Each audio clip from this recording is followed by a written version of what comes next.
한 두 강좌 정도를 거쳐서 예수 그리스도에 대해서 좀 이야기해 볼까 합니다. 특별히 예수 그리스도는 누구신가? 예수 그리스도야말로 우리 신앙의 가장 중심에 계신 분이고 사실은 우리 삶의 전부라고 우리가 말할 수 있습니다. 그래서 주님이 어떠신 분인가를 우리는 다 믿음으로 고백하는 이들이고 개인적 주님과의 어떤 관계 혹은 체험 이런 데서도 주님에 대한 이해를 가질 수가 있지만 그러나 가장 정확한 것은 바로 성경에서 우리 주님에 대해서 어떻게 이야기하고 있는가를 우리가 정확히 알므로써 주님이 과연 누구신가, 주님의 정체성에 관한 것을 우리가 주님을 믿는 크리스찬으로서 특별히 중요한 문제라고 생각합니다. 그러나 문제는 우리가 주님을 다 알고 있다고 사실은 생각하고 있는데 성경이 정의하고 성경이 예수님에 대해서 말하고 있는 것들 가운데 우리가 많은 이들이 좀 어느 한 부분을 충분히 우리가 제대로 인식하지 못하고 있다. 그 부분을 우리가 제대로 인식하는 것이 이스라엘에 대한 성경지 이해를 가지는 데 있어서 우리 주님이 어떠하신 분인가를 제대로 이해하는 것 역시 굉장히 깊은 상호 연관성이 있다. 그래서 예수 그리스도는 누구신가라는 주제로 한번 말씀을 나눠보도록 하겠습니다. 자, 성경은 예수님이 두 가지 측면의 신분을 가지는 것으로 성경은 그렇게 묘사하고 있습니다. 뿐만 아니라 이 두 가지 측면의 신분에서 각각 따르는 두 구별되는 사역을 하러 이 땅에 오셨다. 그것은 주님의 이 땅에 오신 초림 사역도 마찬가지고 또 재림 사역도 마찬가지입니다. 그 부분을 우리가 한번 살펴보기를 원합니다. 그래서 예수님의 저는 그것을 두 신분, 예수님의 두 사역 이렇게 표현하고자 합니다. 한 분이시죠. 한 분이신데 틀림없이 어떤 구별되는 어떤 신분과 사역을 가지는 것으로 성경은 묘사하고 있다. 자, 첫 번째 신분으로서 예수 그리스도는 전 인류에 대해서 어떠한 신분을 가지십니다. 그리고 사실은 이러한 예수님의 모습 혹은 신분이야말로 우리가 익히 잘 알고 있는 신분이고 우리가 늘 이야기하고 찬양도 하고 기도하는 신분입니다. 그래서 여기서 물론 전 인류라 하면 이스라엘도 포함합니다. 이스라엘과 이방 구분 없이 모든 인간이죠. 잠깐 제가 열거를 하면 예수님은 전 인류의 창조주십니다. 또 전 인류의 구세주이십니다. 또 마지막에 오셔서 전 인류를 심판하시는 바로 심판주이십니다. 육신의 몸으로 오셨지만 영원 전부터 계신 하나님이시고 또 성부 하나님과의 관계에 있어서 하나님의 아들이시고 그리고 이제 구약에서 계시된 어떤 그런 존재의 이름은 인자입니다. 주로 다니엘서에 나오죠. 만주의 주시고 또 만왕의 왕이시죠. 또 온 열방의 왕이시기도 합니다. 또 예수님은 둘째 아담이십니다. 언약 가운데 핵심적인 역할을 하시는 아브라함의 자손입니다. 또 우리가 너무나 좋아하는 표현이죠. 교회의 머리 되십니다. 우리 예수님은. 또 이방의 빛이십니다. 그래서 예수님의 이러한 신분은요. 특별한 한 민족에게만 해당되는 신분이 아니라 예수님을 주로 고백하고 구원주로 받아들이는 모든 인류의 한 개인, 한 인간 개인이 바로 고백하는 그런 신분이죠. 그래서 모든 한 사람 한 사람 인간 개인에 대해서 가지시는 신분이다. 유대인들은 예수님의 이러한 신분에 대해서 완전히 아직까지 눈이 가려 있습니다. 물론 예수님 자체가 그들 민족의 메시아인데도 불구하고 메시아임 자체도 그들 민족의 왕으로도 인정하지 않고 있습니다. 신성을 가진 이런 타이틀로는 생각하지 않는다는 거죠.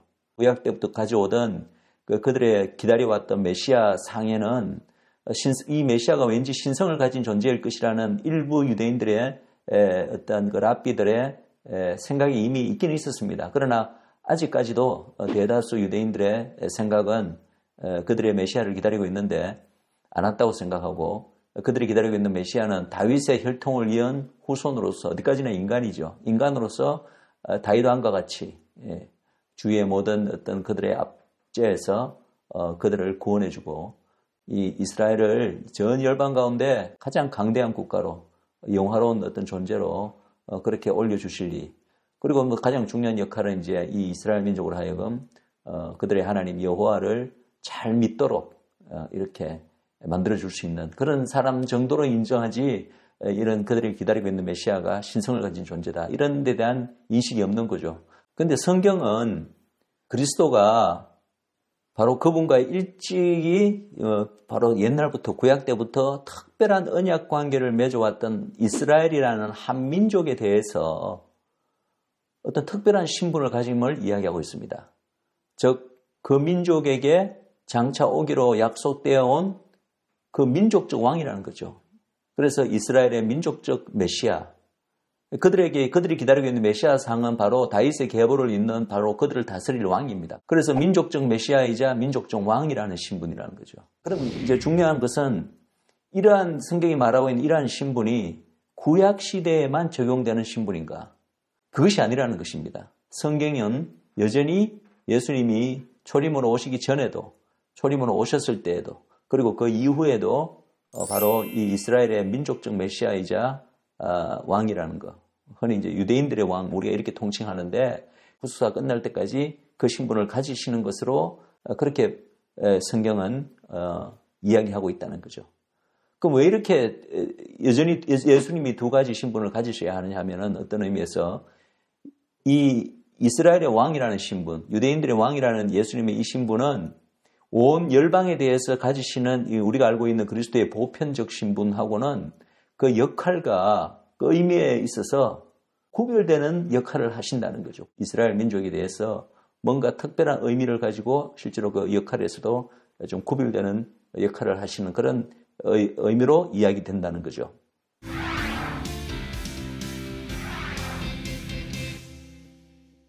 이스라엘이 기다려온 민족적 메시아라는 그러한 인식은 예수님을 처음 만났던 유대인 사도들 그리고 제자들이 제일 처음에 예수님에 대해서 가졌던 신분입니다. 그래서 이 사도들의 처음 예수님을 만난 그 이야기를 복음서에서 보면 이제 자기가 만나고 난 다음에 자기 형제라든지 친구들을 데리러 갈 때 전부 다 어떻게 이야기합니까?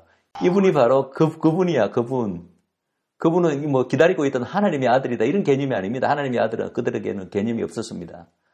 바로 그들이 기다리고 있던 분은 그들 민족을 구원해 줄 메시아 사상은 구약 내내 그냥 그 기간 내내 이스라엘 민족 전체에게 있었던 사상이잖아요.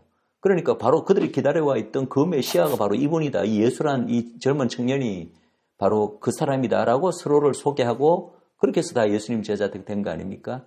사실은 사마리아 여인도 마찬가지죠. 우리가 잘 아는 우물가의 여인, 사마리아 여인도 예수님이 바로 그들 민족이 기다려왔던 메시아임을 깨닫고 온 마을 사람들이 달려가서 바로 그분이라고 외친 거 아닙니까? 바로 이러한 이유 때문에 지금 예수를 믿는 유대인들은 사실은 이제 우리가 그들을 복음을 전해서 예수를 믿게 할 때 개종시킨다고 이렇게 표현을 사용하는 것을 굉장히 싫어합니다.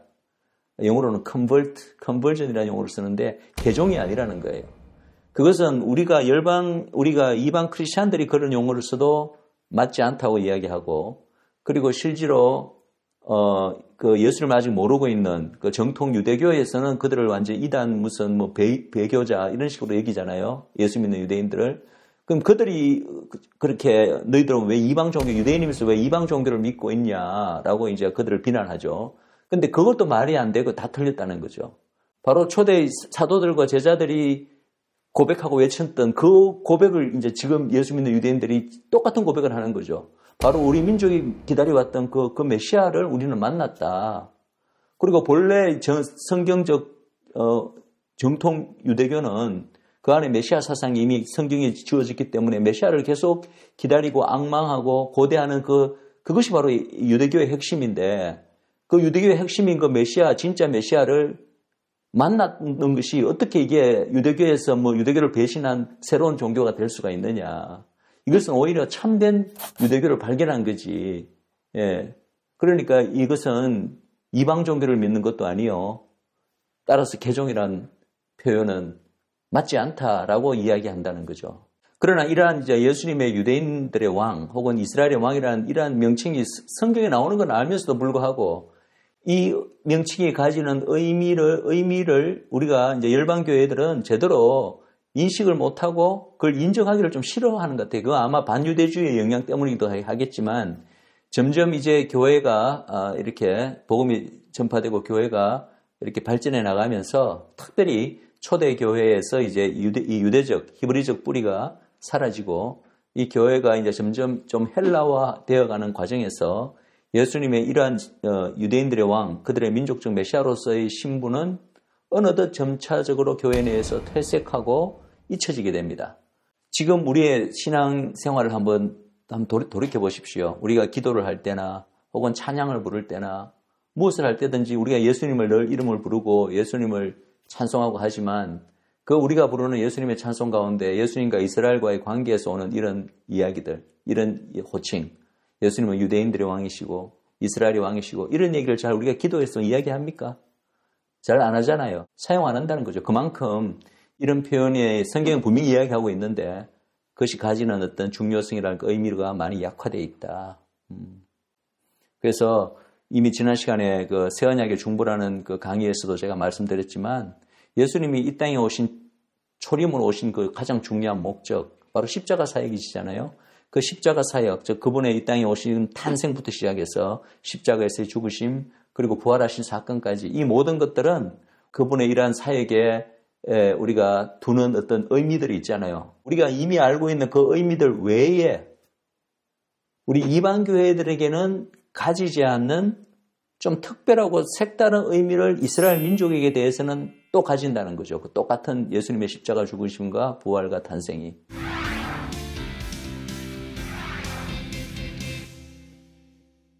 자, 성경이 말하고 있는 예수님과 이스라엘 민족과의 그 특별한 관계에서 오는 예수님의 호칭 혹은 타이틀 한번 보십시오. 얼마나 많은지요.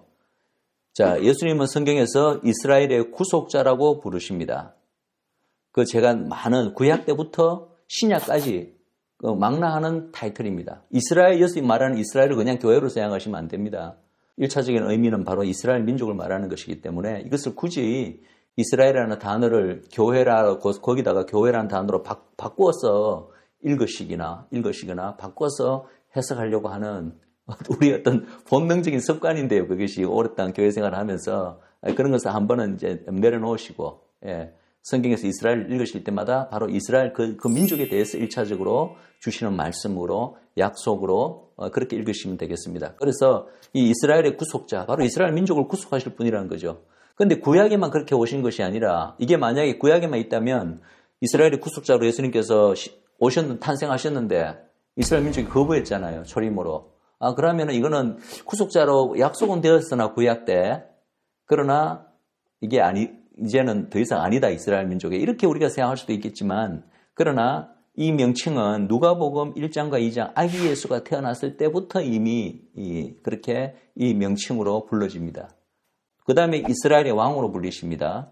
또 유대인들의 왕이라는 명칭은 특별히 예수님 십자가에서 죽으실 때 마지막 그 최후의 그 시간에서 집중적으로 요한복음에서 언급되지만 마태복음 2장은 바로 예수님 태어나실 때입니다. 태어나실 때부터 바로 아기 예수 때부터 예수님께서는 유대인들의 왕으로 오셨다라고 딱 선포를 합니다. 또 이스라엘의 목자라 불리십니다. 목자. 마태복음 2장 맹아기 예수 때 그리고 미가서 계속해서 예수님의 타이틀을 보십시오. 전부 다 이스라엘과 직접적으로 연관되어 있습니다. 단순히 예수님이 이스라엘이라는 나라의 어떤 그 육적인 혈통을 이어서 그 나라에서 유대인으로 태어났다 이런 정도가 아니죠.